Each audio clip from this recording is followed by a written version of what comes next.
Hello and welcome back to Digital Spy's Game of Thrones live streams. We're in episode 4, The Last of the Starks, and I'm back once again with our TV editor Morgan Jeffrey. Good evening. And our TV writer Abby Robinson. Hi. And we're here back again to chat to you about Game of Thrones. Before we get cracking, first favourite moment from the episode each? Shocking as it was, tragic as it was for me, the execution of Missandei was the real jaw-dropping moment from this episode. When Arya told Gendry that she is not a lady. Yeah. I think I like the comeback of Bronn, and we'll come back to it later. I'm a big Bronn fan. I like to see him come back and stuff, and the interactions going on there. But once again, we've got £25 worth of delivery vouchers to give away to you guys. So whenever you're watching Game of Thrones in the coming weeks or anything else, you can chow down a lovely little takeaway. And we're also giving away a Papa John's pizza. So all you need to do is pop your questions or comments in below the comments below, and we'll pick out our very favourite one to win yourself a takeaway.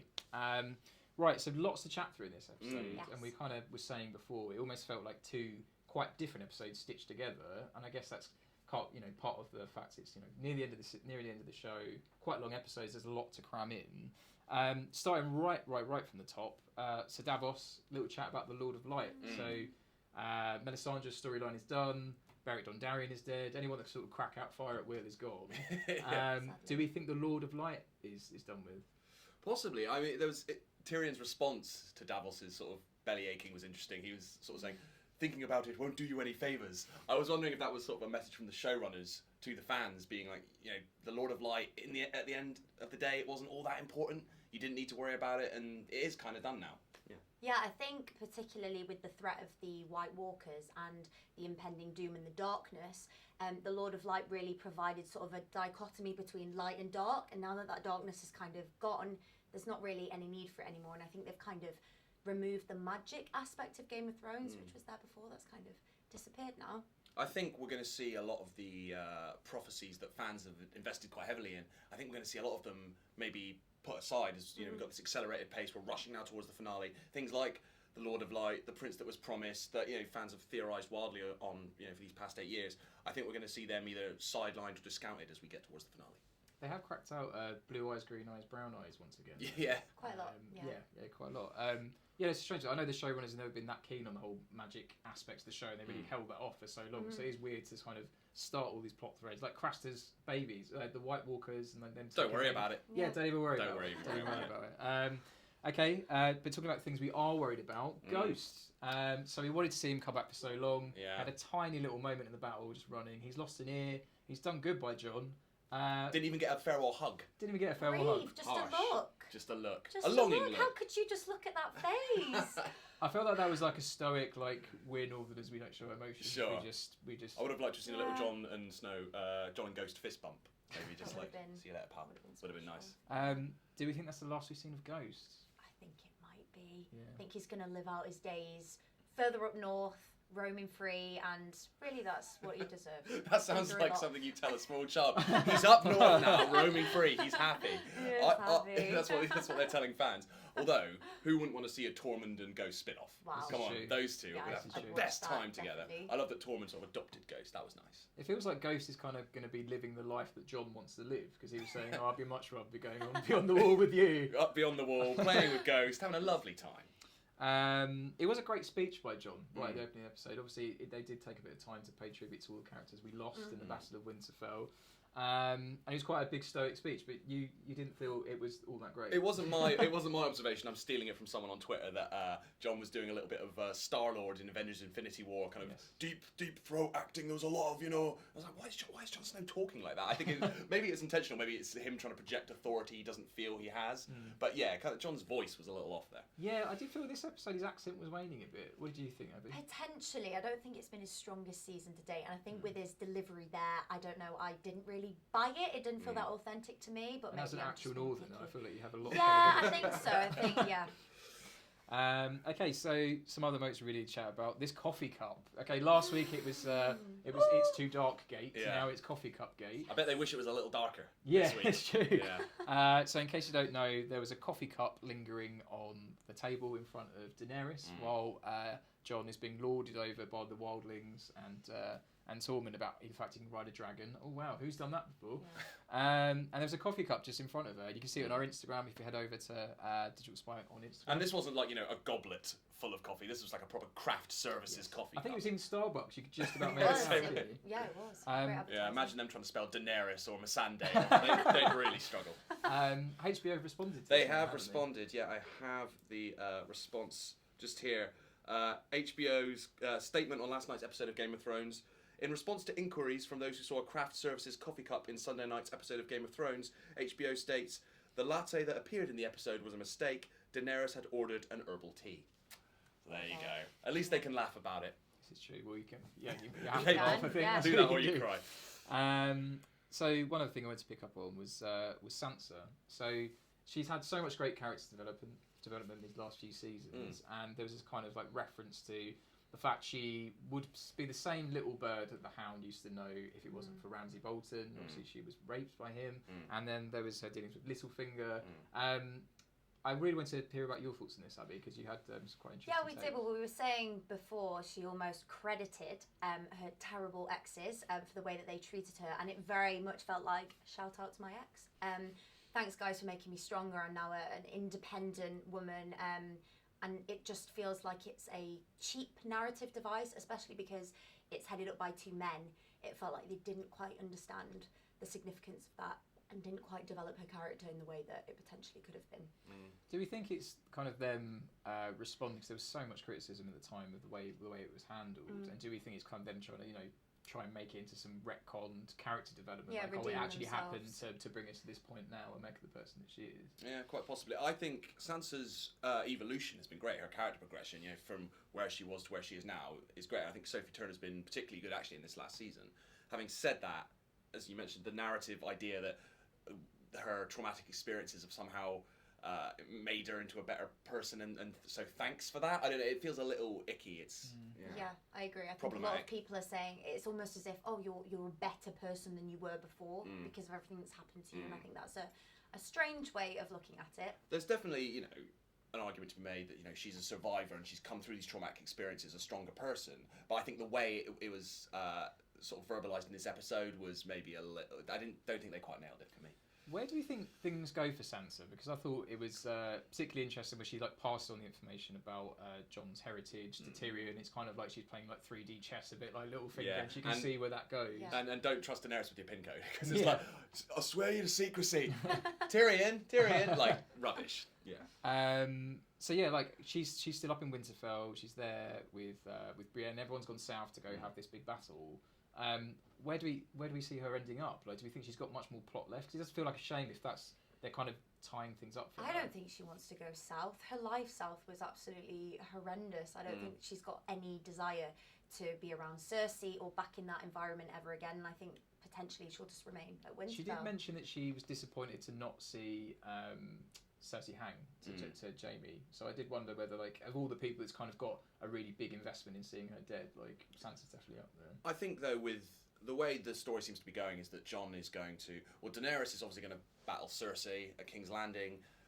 Whoever ends up winning out of that, I feel like Jon is ultimately going to be the victor there. And Jon is going to rise up as the leader of the Seven Kingdoms. If that happens, Daenerys needs to stay in the north to be the Lady of Winterfell, and that seemed to be set up in this episode. So you even had Bran saying, I'm not interested in being, the Lord in the north. I don't want that. Paving the way for Sansa to be, as Tyrion said, the true power in the north. I guess Arya Stark also mentioned, so she turned down the offer to marry Yes. Genji Oh. Baratheon. And also she said to the Hound that she doesn't intend on returning to Winterfell. So also there was kind of got never a unfinished business. goodbye that we saw between her and Sansa either. All No. the Stark kids, this episode's called The Last of the Starks, and they have that moment in the Godswood together. They do kind of go their They separate spent ways. so much time apart. I mean, there was that massive period where they didn't even know whether each other were alive or dead. So I think they feel now they've overcome that. They probably will see each other at some point in the future. So as I mentioned earlier on, we're giving away a £25 delivery voucher and a Papa John's pizza. All you need to do is pop your questions and comments from tonight's Game of Thrones in the comments below, and we'll come back to them a little bit later on. So Arya, or some good news, I think one of the better points of the episode, she's back on the road with the Hound, like one of the best sort of like bromances. Double trouble. Yeah. Double team, Yeah. tag teams in the show. They're back together. Where do we think that's gonna lead to? Well, it looks as though they're both heading to King's Landing, doesn't it? Which hopefully will get a lot of payoffs in the final 2 episodes. So the Hound was talking about, I've got unfinished business, and he was saying there's only one thing that will make me happy. Clearly, I'm enjoying these accents. Thanks. For every other Thanks. character. It's a generic northern accent for every single character. Abby's loving it.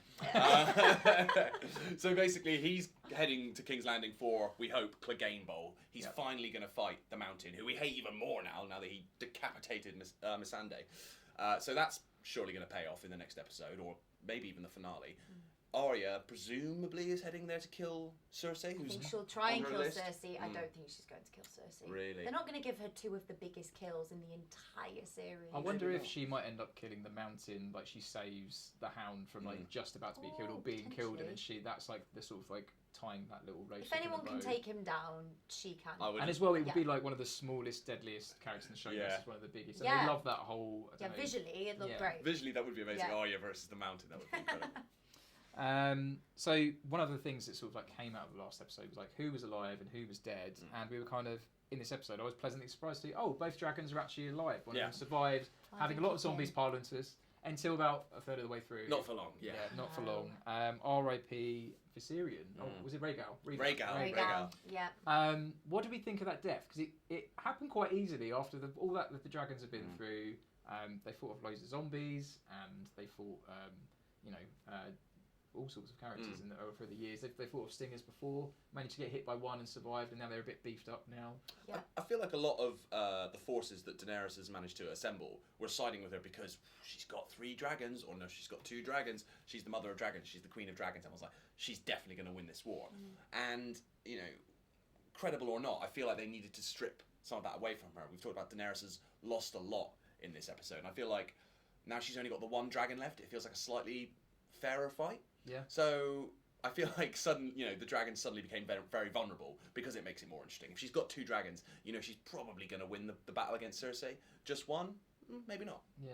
Do we think? I mean, if we take away all of Daenerys' dragons, like, where does that leave her as a character? She's lost a hell of a lot. She's not a fighter either. She can't hold her own. We've seen that. She always needs people to rush in and shield her and protect her. So she very much relies on other people, dragons and humans, to help her. So. I thought it might be worth recapping just some of the things that Dany has lost. Quite why Daenerys is going nutso, yeah. So she's lost Rhaegal, this dragon. She's lost Missandei, obviously at the close of this episode. Missandei. Yes. Ser Jorah is off. Not all of the Dothraki, surprisingly. No, apparently there's some left. Some left. Didn't see them, but they're lots there. Of the apparently. Dothraki. Just off screen. Half of the Unsullied, apparently, according to Grey Worm. John's just flown in with his claim to the throne about 2 episodes ago. She's not very happy about that, and now he's going to blab that to lots of people. The Wildlings are gone. They were loyal to Jon, but they're going back north of the wall. Sansa and Arya don't like her, and now Varys has decided to turn against her. She's lost a hell of a lot, and I kind of, in terms of advisors that might be able to talk around or talk her down, there doesn't seem to be many people she can turn to now. Varys has become a sort of Lady Macbeth figure, like whispering in Tyrion's ear, trying to like get him on side. And it's interesting that he seems to have completely turned, and he's like, "That's it. We can't put our faith in this woman any longer." And if Varys isn't supporting Daenerys, even Tyrion's loyalty seems to be wavering a little bit, and he doesn't have that much, control over Daenerys. As we've seen the past few episodes, she seems to be losing faith in him a little bit. One of the few people Daenerys still seemed to trust in was Jon. She told him first she begged, then she ordered him not to, share the information about his Targaryen lineage, and he immediately, as you say, went and blabbed to Sansa and Arya. So Daenerys doesn't know that yet. I feel like when she finds that out, that's going to be a tipping point. That's going to be the straw that broke the camel's back when it comes to their relationship. I don't think she'll see that as anything other than an act of aggression, an act of betrayal, and also him making a bid for the Iron Throne. But we know that it's the thing he wants the least because he just wants to go north of the wall. He just wants to walk his dog in the north. He just wants to play with his dog in the snow. Yeah. I just wanted to pick up on some of your comments now. So, as we mentioned, we're giving away some takeaway vouchers. So, pop your comments in the area below, and we'll pick up on them. You might be able to win yourself a takeaway. So, Louise Anderson mentions, she wants to ask even, do you think Euron will realise that Cersei's baby cannot be his? And you had a really interesting point. Yeah, well, good point, Louise, because I was saying this, so I think it's a good point. No, I was mentioning how Cersei tells Euron that she's pregnant with his child, and Qyburn kind of gives a nod, but which explains why Cersei presumably slept with Euron so that she could maintain her control over him by pretending that her baby was his.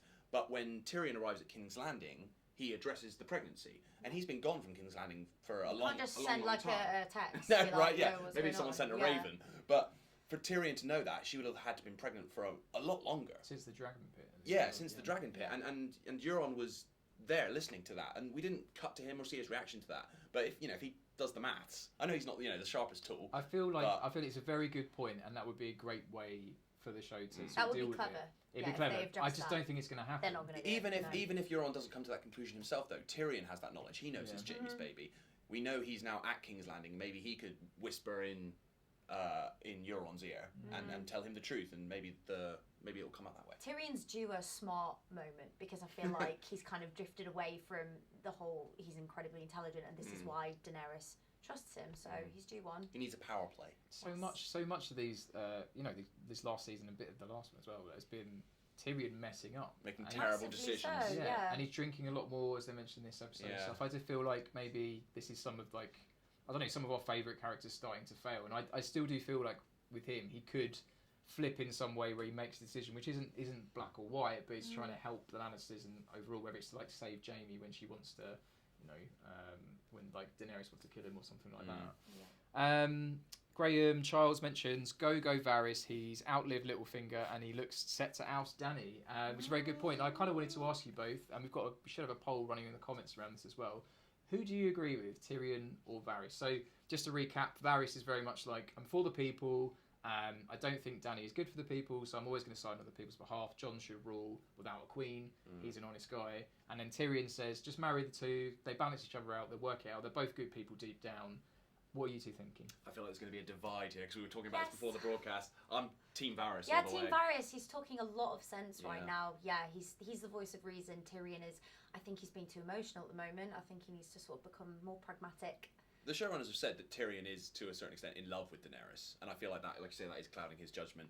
Varys is looking at this, in a sort of cold, calculating manner. Varys has been around. He's, as he said, he's served plenty of tyrants in the past. He recognises those qualities in Daenerys, those bad qualities, and maybe at some point Daenerys would have been a good leader, but I think she's been through too much and she's lost too much, and I feel like she's, as I say, sort of on the brink of madness at this point. And she's going to have to sink to Cersei's level potentially to get what she wants, which means killing thousands of innocent civilians, which that's been her whole thing all along. I want to protect people. So I feel like in the world that they live in, the sphere that they exist in, she can't be the leader she wants to be because that world is so cruel and cutthroat, and it doesn't really fit with her morals or how she used to be. I just feel with those two characters, I feel it's been a quick turn on Daenerys. I think she's been well built up in the past. She's made some bad decisions, but she's she had like the heart in the right place generally and stuff. Yeah. And I feel she's just been through a lot of loss, and it's just them trying to. Something doesn't add up to me in that they seem to have quickly tried to make her into a very questionable character.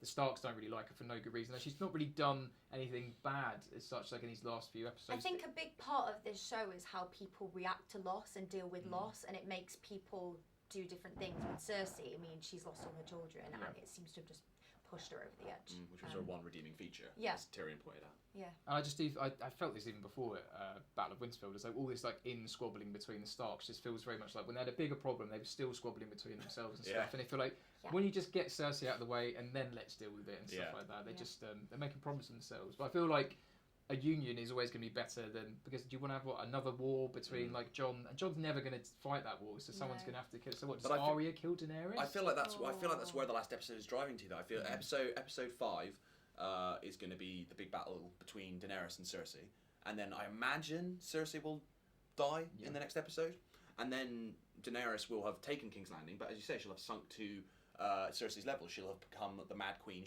You'll have swapped out one tyrant for another. And then I think Jon will realise that he has to do something about that, and maybe he'll have to kill Daenerys. But as you say, would he follow through I just with feel that? that's more of a compelling battle if they're both kind of in a grey area where you still, I really love Dany, like she was so good before, but the way they seem to be building it it's very heavily like she's making bad decisions. She's lost a lot of people, so you're meant to really dislike, and that just feels very tacked on. That's happened quite quickly. I know a lot of fans are still backing Daenerys and saying they feel like it's a bit of a betrayal of her character for her suddenly to become this Mad Queen. And it feels unfair with like they've built up this really good, compelling female character to right at the end go, actually no, she's a baddie. We're going to kill Cersei, this really good female character. Then we're going to kill Dany, and it's just this job. It's the guy with the penis who should be on the throne. Yeah. But maybe if anyone is going to melt that throne down and not have a throne, which I guess is kind of is the point of the whole show. There shouldn't be a throne. It would probably be Jon. Yeah.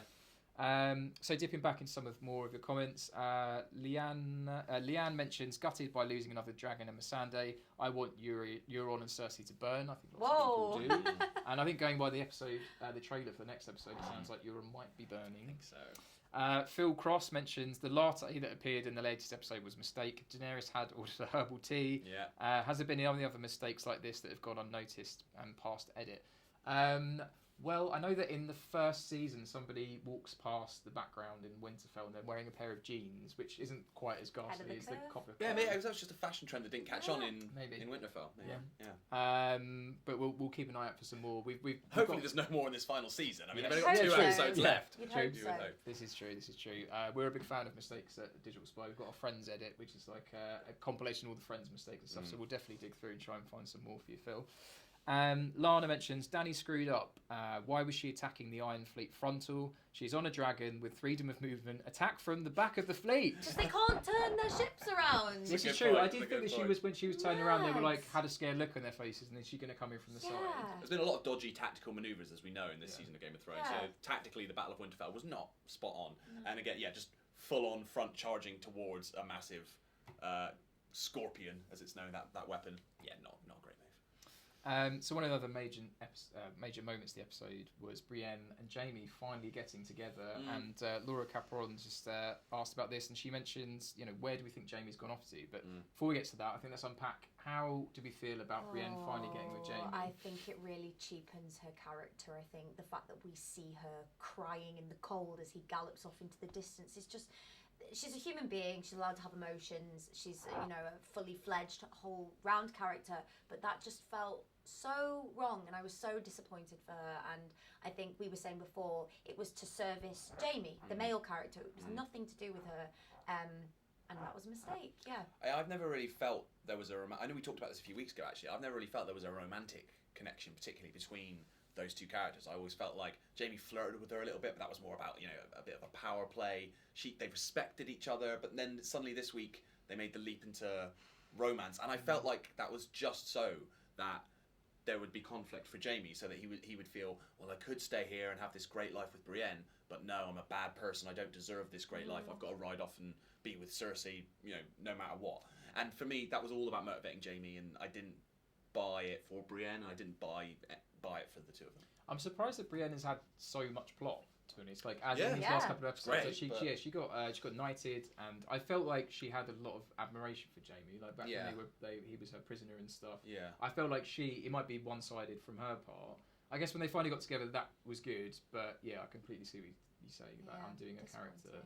But then again, where does it go for her? Like, because she's up there in the north with Sansa? Is she just going to be her? She said she liked the north. She said she liked it up there. It grew on her, so maybe she knows how to keep the fire stoked all the time. But Jaime's gone. But she's such a badass warrior. You'd hope that she'd be in this battle at King's Landing. Maybe she'll kill Jaime. Maybe she'll ride to King's Landing. Yeah.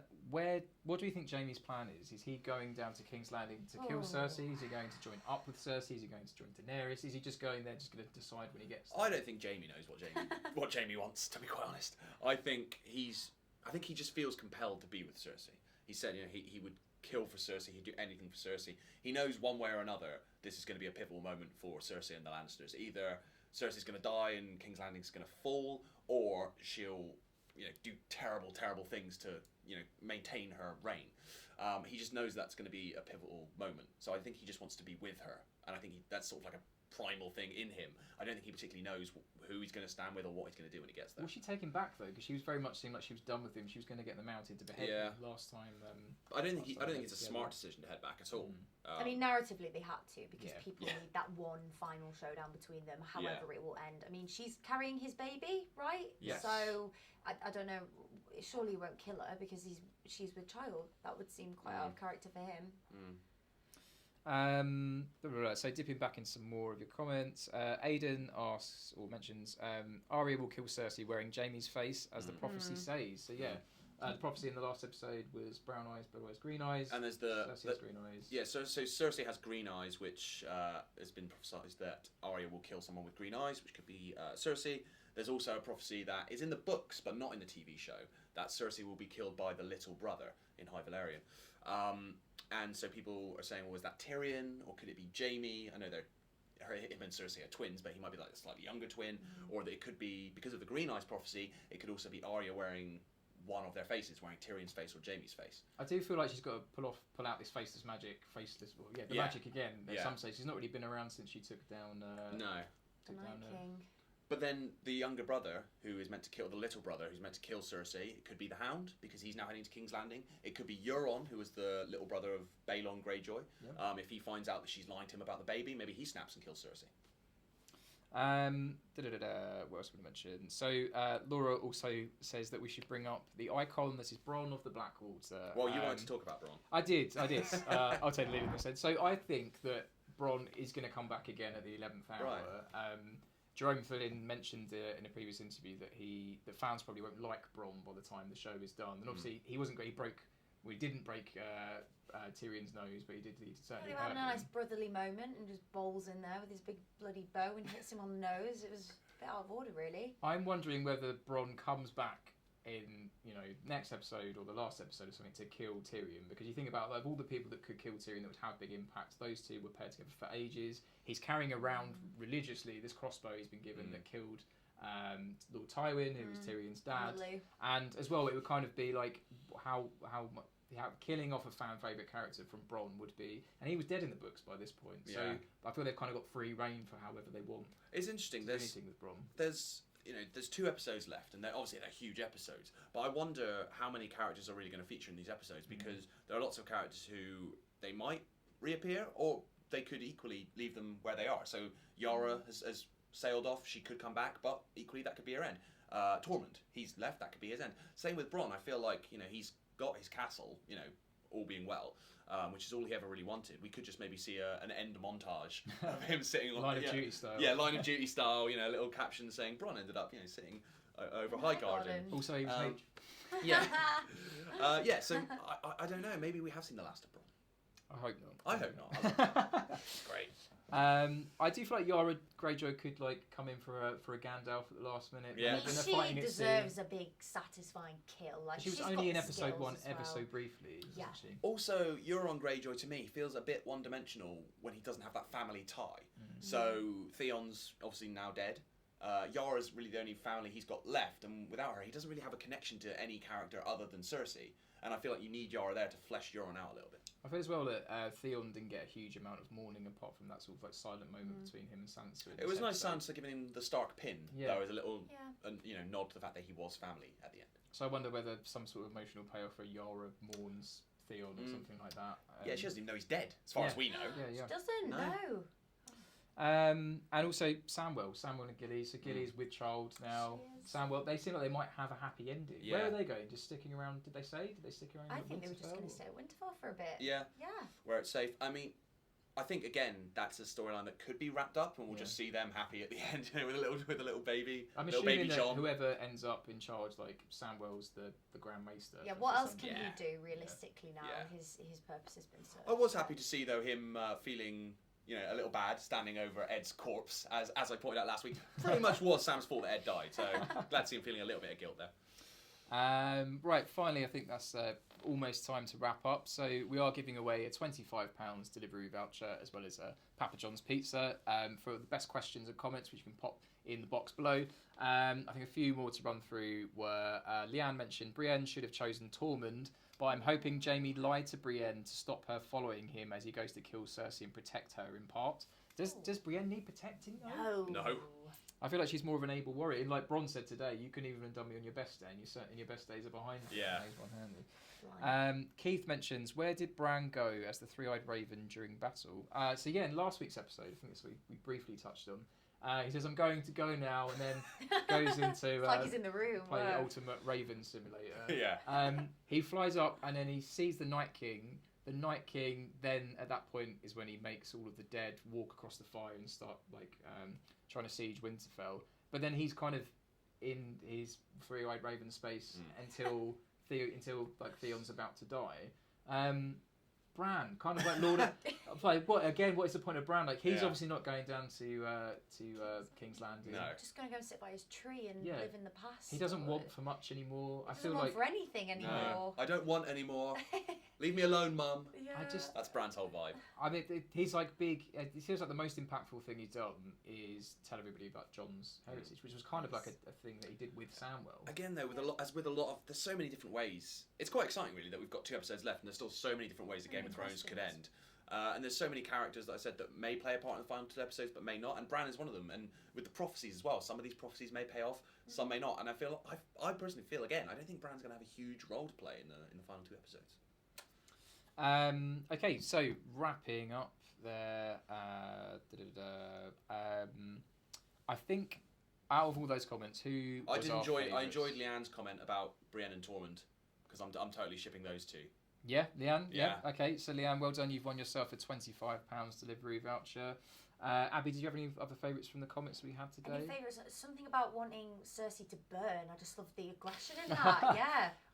Let me dig that one out then. Cersei to burn.